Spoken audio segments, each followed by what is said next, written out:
நானும் எங்கள் அக்காவும் சென்னைக்கு தான் வந்து கிளம்பிட்டு இருக்கோம். எங்கள் அக்கா வீட்டுக்கு வந்து போக போகிறோம். எல்லாத்தையும் எடுத்து வச்சு பேக் பண்ணியாச்சு. சமீரா ரயனும் ரெடி ஆகிட்டாங்க. பேக்லாம் எடுத்துகிட்டு வெளியே எடுத்துகிட்டு போயாச்சு. ட்ரெயின் வந்து கரெக்டாக ஒரு 4:10 அந்த மாதிரி வரும்.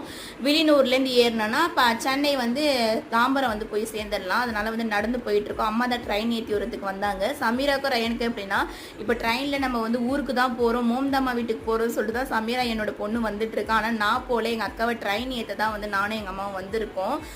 பஸ்ஸில் தான் பஸ் 2 பஸ் மாறி போகணும். அதனால் அங்கே போய் பஸ் ஏறணும், ரஷ்ஷாக இருக்கும்னு சொல்லிட்டு ட்ரெயின்லேயே வந்து போகலான்னு சொல்லிட்டு வந்து இங்கே வீடு பக்கத்துலேயே ரயில்வே ஸ்டேஷன் இருக்கனால அங்கேயே வந்து ஏற்றி விட்டுட்டோம் அக்காவை. டிக்கெட்லாம் எடுத்தாச்சு. டிக்கெட்டும் கம்மியாக தான் இருந்துச்சு, 40 ரூபான்னு நினைக்கிறேன். எங்கள் அக்கா பையன் ஜாலியாக வந்தான்.